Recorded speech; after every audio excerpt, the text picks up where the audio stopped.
Mayong hapon, Negros. Ini ang Digicast Negros X. Ang nagapanguna nga napuno ka mga balita sa Negros, ang amo ni kadulong sa inyo. Updin ninyo kami via Facebook, YouTube, kag sa amon nga website www.digicastnegros.com.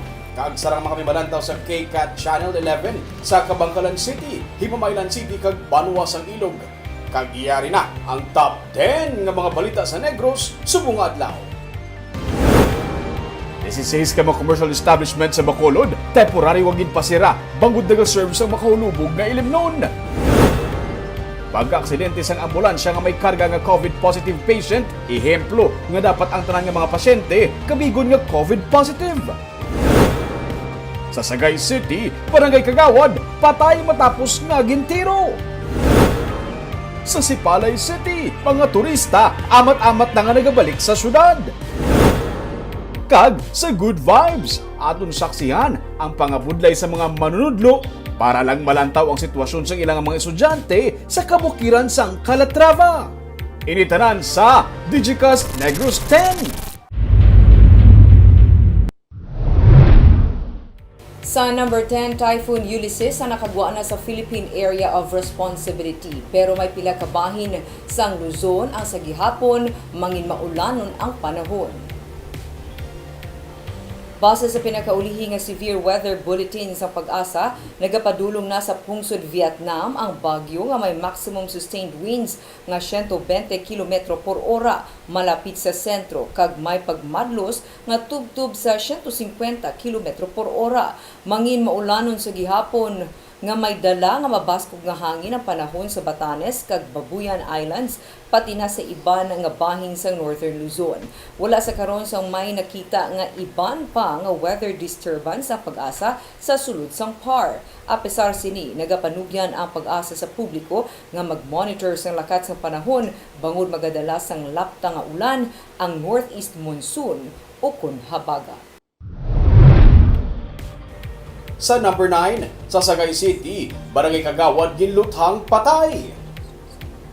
Patay ang numero 1 nga kagawad sa Barangay Lopez Haina sa Sagay City nga si Mario Negro matapos inigintiro sang riding in tandem sang kahapon. Sunod kay Police Major Albert C., hepe sang Sagay PNP. Pabalik na kuntani sa ila barangay si Negro sakay sa iya nga tricycle sang hinali na lang gintuparan sa dalan sang riding in tandem. Gilingon lang siya gintiro sang backrider sunod sakay si posible, personal o kundaan nga dumot ang motibo sa pagpatay sa kagawad suno sa PNP. May mga persons of interest naman sa karon ang kapulisan. Sa number 8, masobra sa 6,000 ka mga establishmento komersyal na nakaregister sa backtrack contact tracing system sang syudad.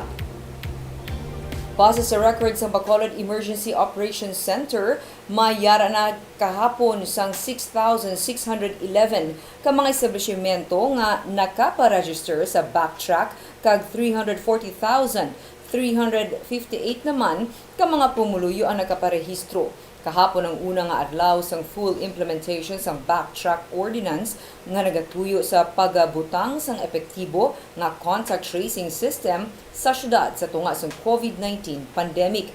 Base sa ordinansa, mahimo magbayad sang multa ang establishmento nga wala naka-register sa backtrack. Ginpahayag ni Bacolod Emergency Operations Center Executive Director M. Ang nga hindi mandatory sa mga residente ang backtrack registration. Pero ginahaylo ang publiko nga magparehistro. Mahimo man magkadto sa barangay para magapabulig sa pagparehistro. Ang mga nagakadto naman sa Bacolod para magtrabaho ang mahimo mag-register sa backtrack bilang visitor. Sa number 7, Victoria City Mayor Francis Frederick Palanca balik na sa trabaho matapos nga mag-ayos sa COVID-19.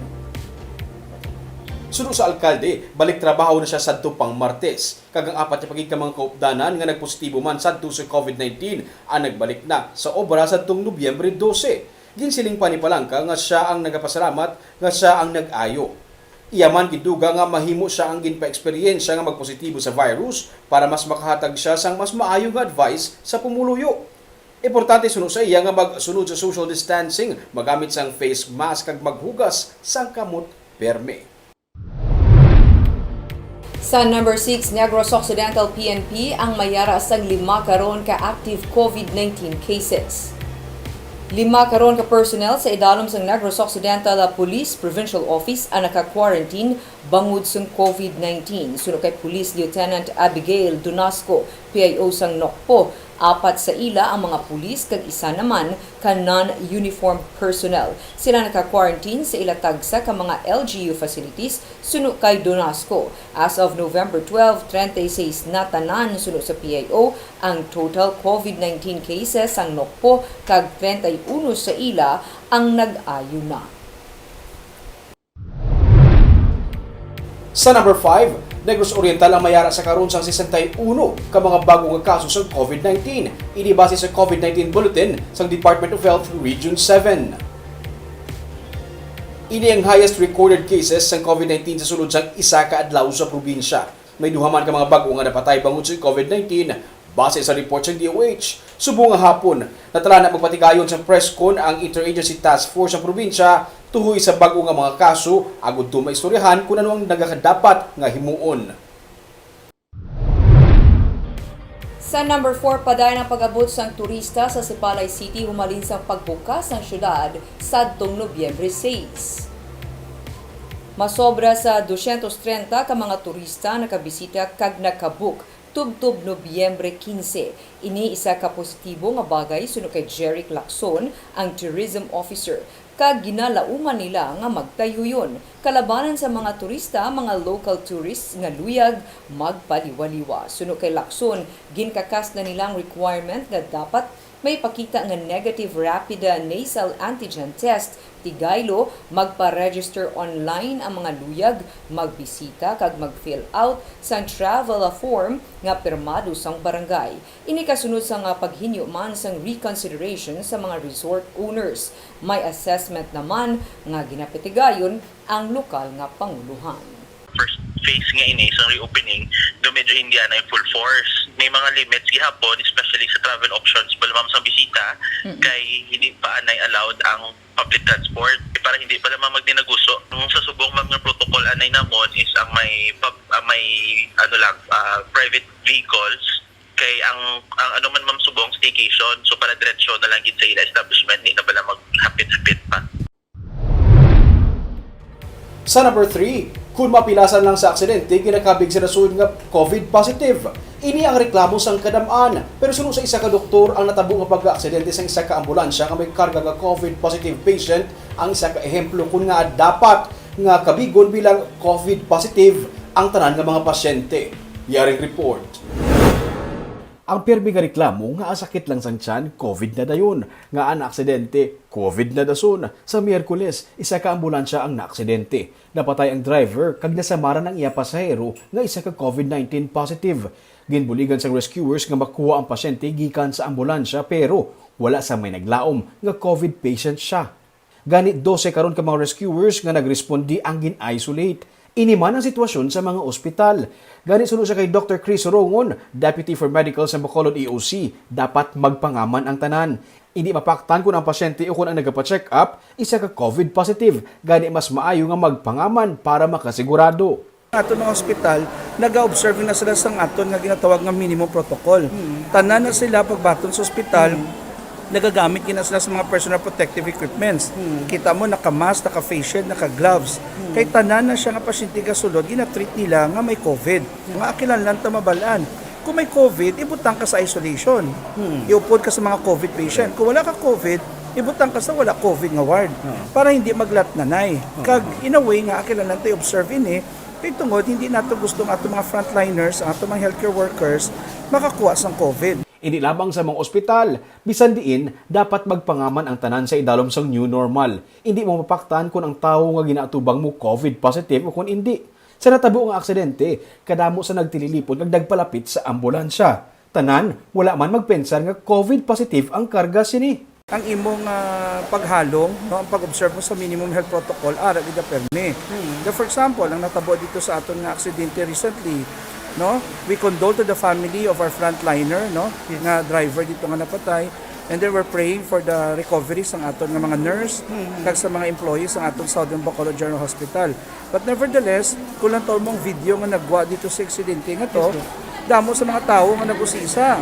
But at that instance, dapat ang aton nga reaction is, basi COVID yung transport. So ano aton reaction? Dapat we have to maintain distance, hindi kita magtipon-tipon. Hindi na ni siya ang una nga sitwasyon nga pwede kaya ka palapit-lapit lang sa sino. We are under the new normal. So we have to observe the minimum health protocol. Gani sa tanan nga tion, dapat pensaron nga posible mga COVID carrier ang ginaatubang nga mga persona para ikaw mismo makapangaman.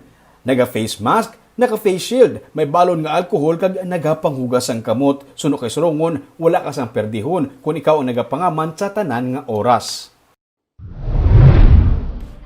Sa number 2, Bacolod Emergency Operations Center nagapanugyan sa publiko nga gilayon magpakonsulta kung may ginabatsyag nga sintomas ng COVID-19.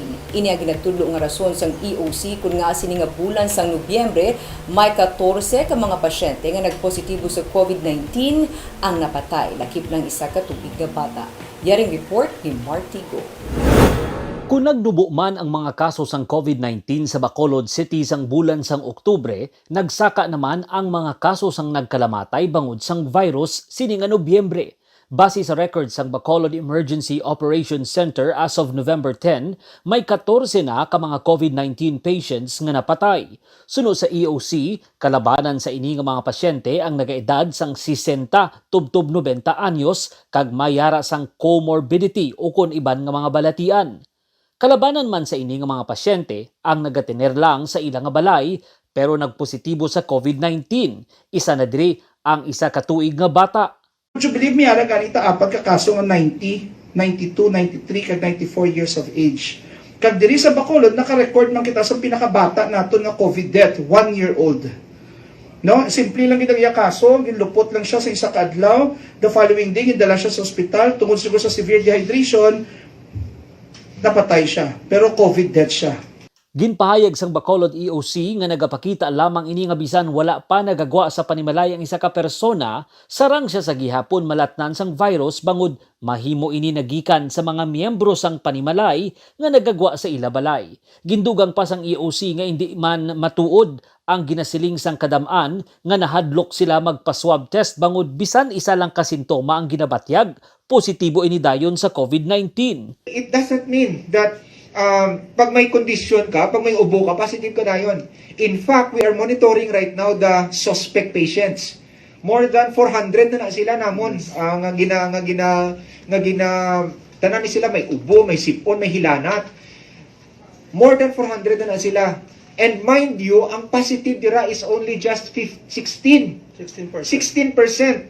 Sang Martes ginsapol ni Bacolod Mayor Evelio Leonardia kag DILG Bacolod City Director Maria Joy Maridith Madayag ang mga punong barangay sa Bacolod kag ginpahanumdum nga istriktohon ang pagpatuman sa mga minimum health protocols kag hayluhon ang publiko nga magpakonsulta sang temprano kung may ginabatyag nga sintomas. Marty Go para sa Digicast Negros. Kag sa numero 1 sa mga balita subong nga adlaw, 16 ka mga commercial establishments ang in-surprise inspection sa kagabi. Natukiban nga nag-serve sila sa makahulubog nga ilimnon sa akto. Iban sa ila, wala pa sa mga business permit. Gani temporaryo sila nga ginpasaradaan. Yaring report. Ginlibot si kagabi sa nagkananain ng mga talatapan sa syudad sa Bacolod upod ang PNP ang pila ka mga commercial establishments. Sa masobra 30 ka mga lugar nga ilagin surprise inspection, 16 diri na abtan sa akto nga nagaserve sang makahulubog nga ilimnon sa mga customer. Sunod sa kay Major Sherdak Gabana, pamuno sang EOC contact tracing, sa executive order ni Mayor Evelio Leonardia, hindi pa pwede makaserve sang alcoholic beverages ang mga commercial establishments. Executive Orders number 17 ni Mayor nga bawal gidya ang magpainom. Pwede ka baligya from 12 p.m. to 6 p.m. only. Baligya lang. Pagpa-consume ng painom dira, hindi gid na pwede. Pila sa mga lugar nga ginlibot ang Barangay 7, Barangay 40 kag Villamonte. Dugang panigabana, ang mga nadakpan nga nagailinom ang ginkuwaan ng anay sa ngalan kag ginpapauli. Ang mga commercial establishments naman nga nagaserve sa makahulubog nga ilimnon ang ginpasira sa sunod sa 24 oras. Ang tanan nga makladakpan ni ginapapuli ang mga nag-iilinom ginapangwaan ngalan no, kay para nga sa next time nga madakpan sila, Again? i-sanction na gid sila. Then ang establishments ginapa temporarily close for 24 hours. Then if pagka next day, pwede na sila ka-open pero hindi sila gyapon pwede ka painom. Damlag pa, isa ka resort sa Golden Fields Commercial Complex ang gin-inspect sang EOC kag sang nagkalanlain nga mga talatapan sa syudad. Kag may naabtan sila sa lugar nga mga kabataan kag may children's party pa. Ginpapauli ang mga guests kag nagsirado ang resort. Sa weekend, ginpahanumduman ang mga resort owners sa barangay Punta Taytay nga hindi pa sila pwede mag-cooperate sa idalom sang General Community Quarantine.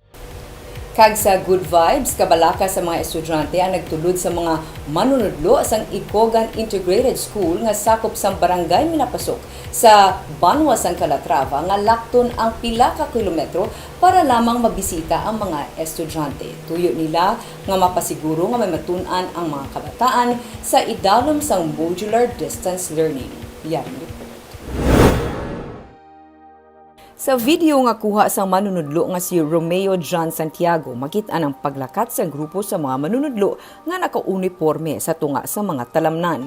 Wala labot sang malayo nga lalakton, may mga ginagyan nga lutakon nga dalan lakip na pagtabok sa suba. Suno kay Jennifer Ahita, ang school principal sa Ikogan Integrated School, isa ini sa ilang nga ginapatigayon nga home visit para sa ilang estudyante sa elementarya kag high school.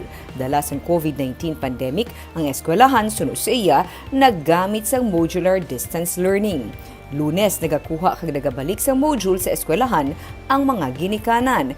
Pero kay may kakulang sang sara nga magbulig sa 300 ka estudyante sa ilang nga modular learning, ginpakamaayos ang eskwelahan nga sila mismo magbisita sa mga kabataan para magabayan sila sa pagtuon. Modular distance learning ang amon nga assisting subong. So para to assist sa mga kabataan, kami ang gabiset sa ilang nga mga balay-balay para nga mabuligan namon sila kay sa bukid kabalo naman kita nga inang wala bala mga nailiskulaan gid ang mga ginikanan tagaan namon time. Martes kag Miyerkules ang gintalan nga adlaw sa eskwelahan para sa home visit. Full force ang 16 ka mga manunudlo lakip na ang principal para diri.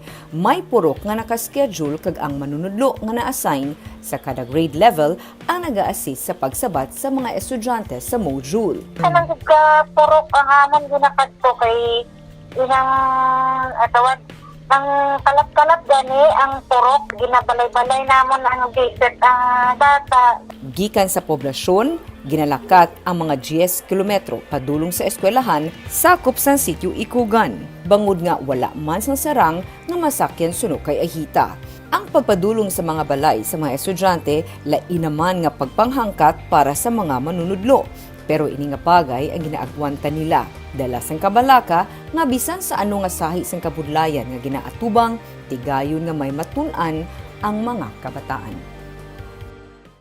Barb, kanami, no, kay makita ta sa video, lunang, lutak, sapa, suba, amo na ginapagtabok sang teachers para malabot lang to check ang sitwasyon sa ilang mga estudyante. Correct for me ha. Kag from the barangay proper up to the school, that's 10 kilometers for me.